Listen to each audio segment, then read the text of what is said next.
Hi, kids. This is Dan Peña, as you well know. This is another episode in our QLA Godfather series. I was just telling the guests here how popular these are with you. I'm not exactly sure 100% why they're so popular, other than the fact that you like to hear from people that are actually in the field. This episode will be with John, who is, and he'll tell you himself, dealing in a roll-up with the assistance of his wife, Amber. And they both came to the seminar. And as I tell people, if you want to, not guarantee, but if you want some extra insurance, you bring your spouse, significant other, whatever you call him or her, because there's no information, there's no talk you can have with your significant other that is the same as being here and hearing it for yourself. And I was just telling them that Marcus Bauer came in September with his new wife of a few months, and she thought she understood what we were doing, but she said that I really didn't, because it's just not, it's not the same. And where I tell everybody, which is true, 99% of all the stuff is on the site, already free. But how you deal with your significant other is not on the site. In fact, I don't think there's anything about it on the site. And it's hard work. And it's hard work. Marriage is hard work anyway. But marriage with a QLA is harder. But I believe, and they'll comment themselves, that once you figure out what it is and you have a common goal, it makes marriage much easier.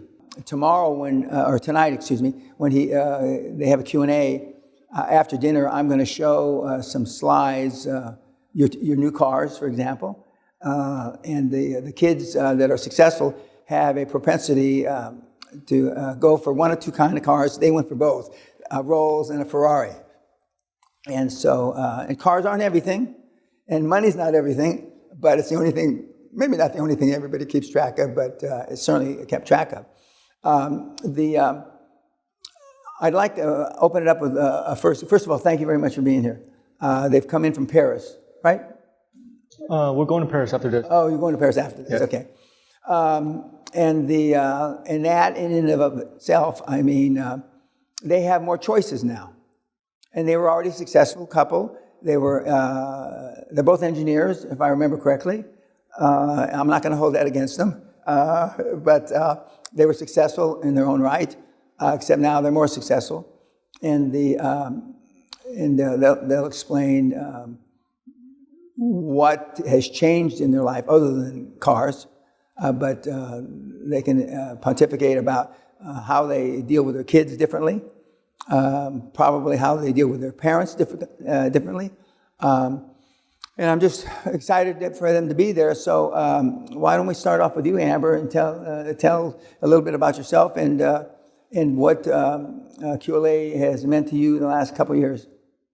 Thank you for having us, Mr. Peña. And today I'm very honored to be here and to share some of my experience with you guys. I was here 2019 January. And John, I remember December, he was, back in November 2018, he was inviting me to Castle and to the seminar. And he said, baby, I want you to go. Because if you don't go, we might have some trouble. I'm like, are you kidding me? That's not going to happen because we already have a good marriage. But he said, this one is going to be different. So I said, how much we're going for? He said, the castle is like 40,000 total. Something. I said, why I'm going to a seminar that doesn't matter to me? But he said, if money doesn't matter, do you want to go with me to learn something that you've never experienced? I'm like, yeah, why not? Because he insists. He said, if we don't go, we might have to encounter like divorce. So I'm so glad I went. I'm so glad I came here because I feel like January 2019, I was reborn by Mr. Peña. Even though me and John, after a seminar, I feel like we were born with some kind of a QLA mindset, but we're hiding ourselves. We have doubt. Not until Mr. Peña brought out all these things and confirmed that QLA mindset, and we know what we're doing. We're doing it the right way. I'm so glad. Now we're on the same page, everything.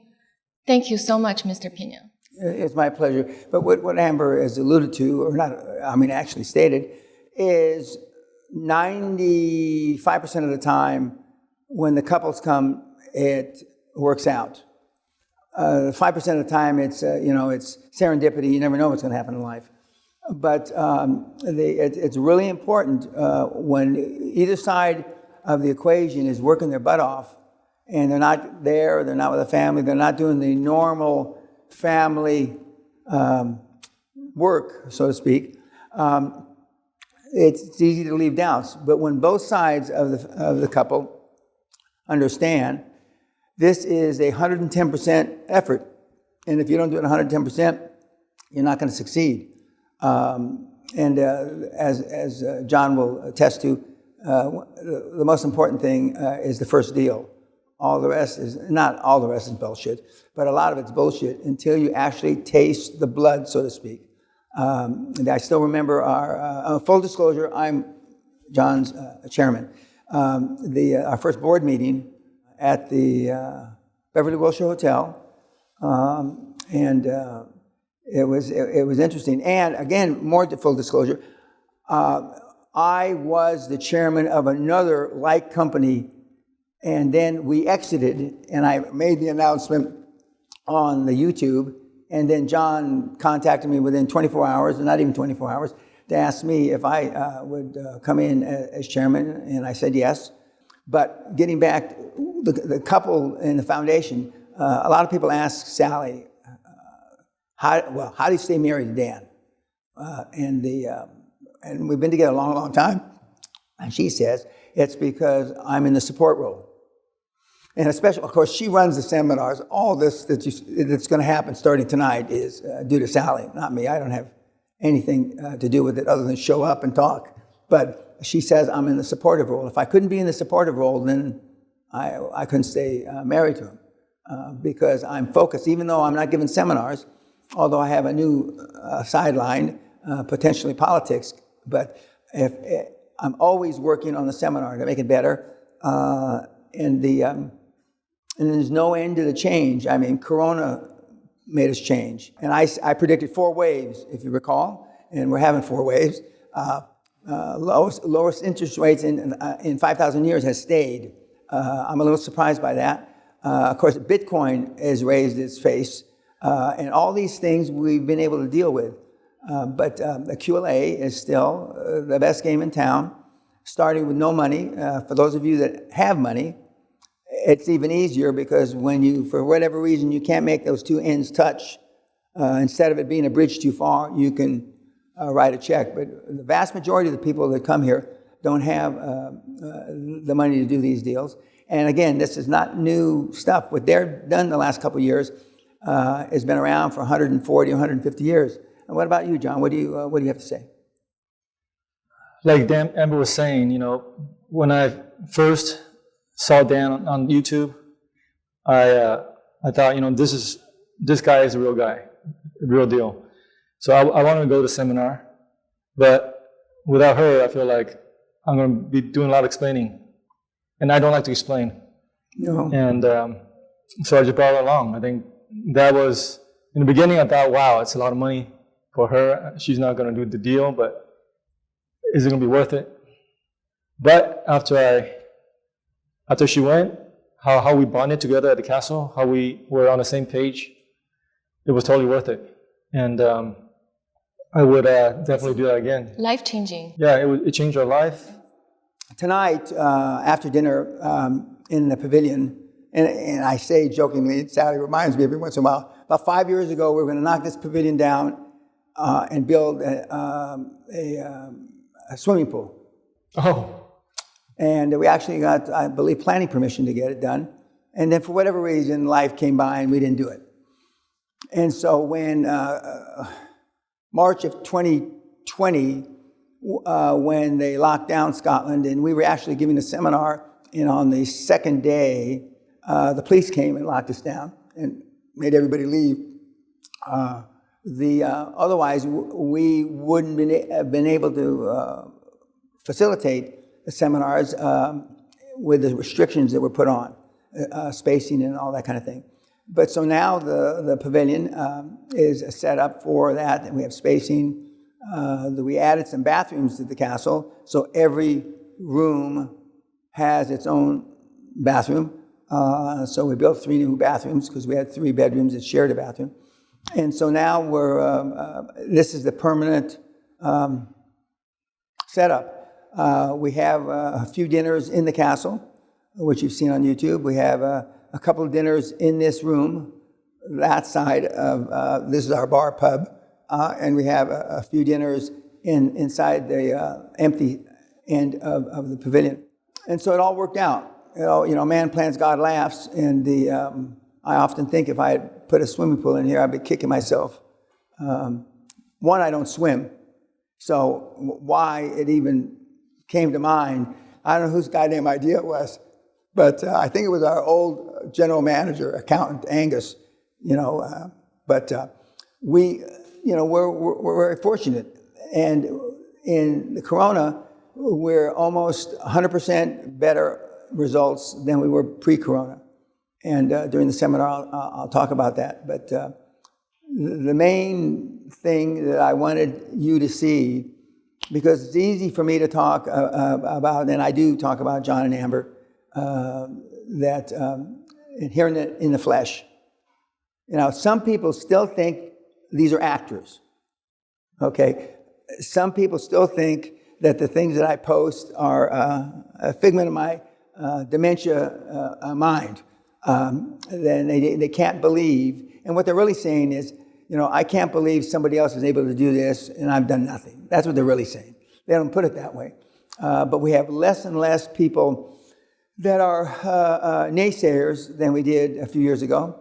Of course, we have a lot more successes now. And we've created, a lot of money for a lot of people. The fact that they were on their way to Paris, they have more choices than most couples that watch me on YouTube. A lot more choices.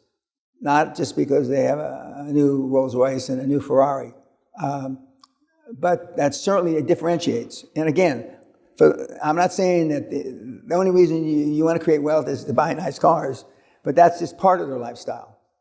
And I think, other than a couple of nuns and a priest that I know, almost everybody I know would like to have more money.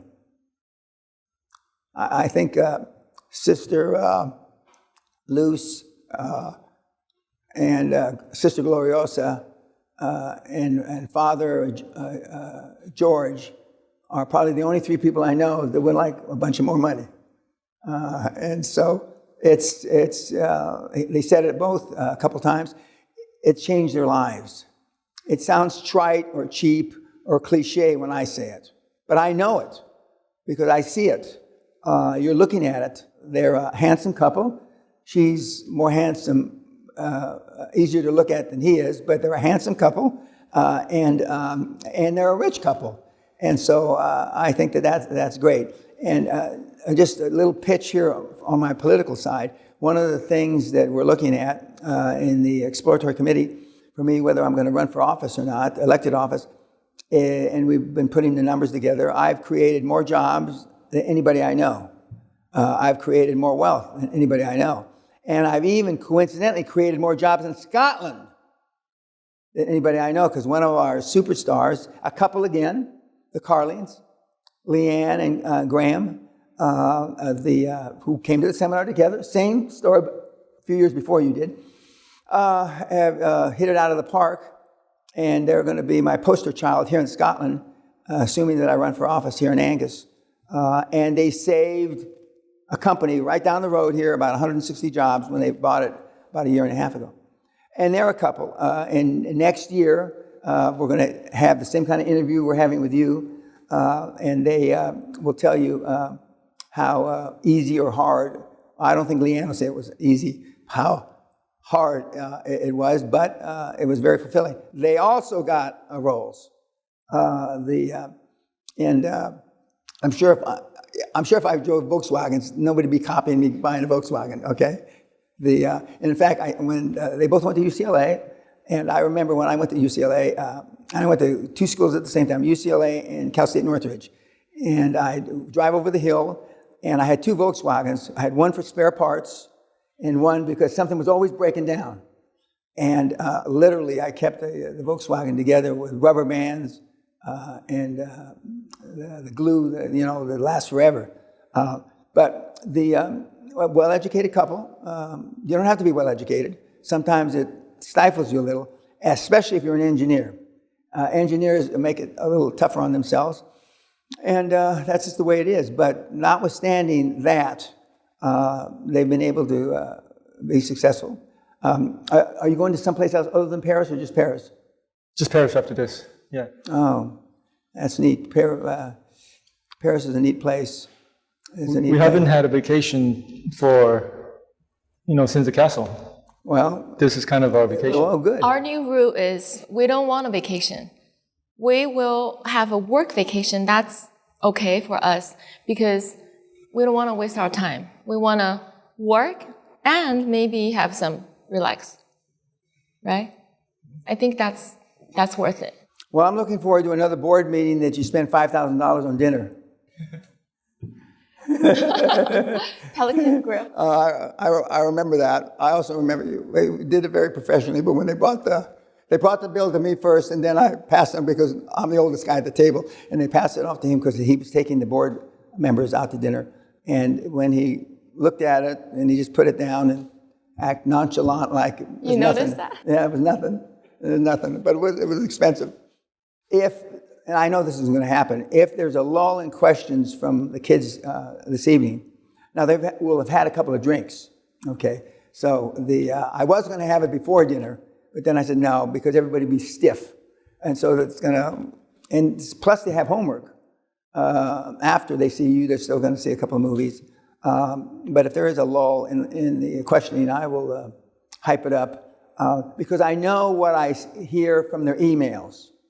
Even people that went to the seminar in 2014 and 15, I still get emails about they're having trouble with their family. That means their wife normally, and it's a couple of the gals with their husbands.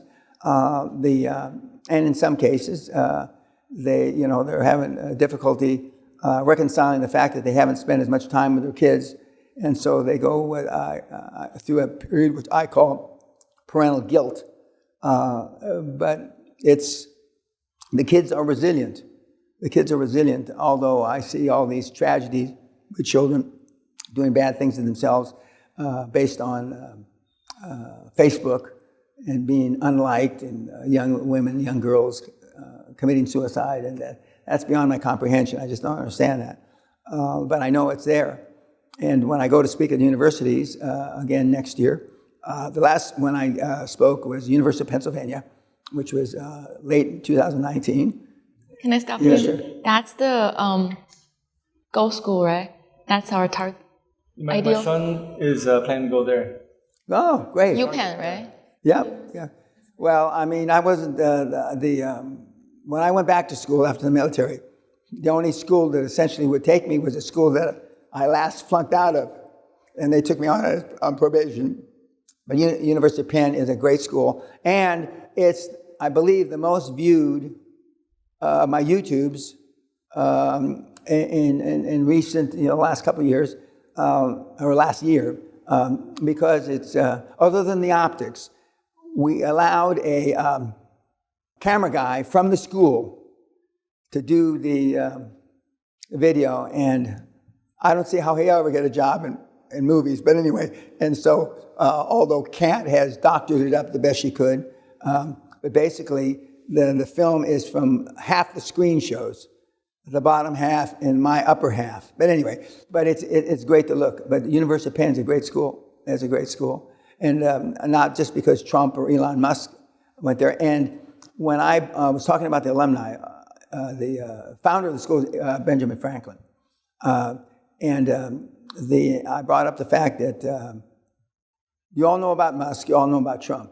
But I think that there was a more infamous graduate from the school. And so Doc Holliday from Wyatt Earp, the dentist, went to the dental school at the University of Pennsylvania. And but very few, they don't sell going to the school because Doc Holliday went there. And we're lining up right now. Our first talk, hopefully, will be Princeton next year in early February. We've got a couple others. But some of the schools still have the spacing requirement. They don't let more than 50 or 80 people in a room. So what we're going to test for the first time is we're going to give the talk at the school, and let's say 50, 100 people are there. And then the next day, we're going to give a talk at a hotel right next to the school, because I know this first one we're going to give is going to have a lot of interest. And so we'll be able to talk not only to the students, but also the non-student attendees.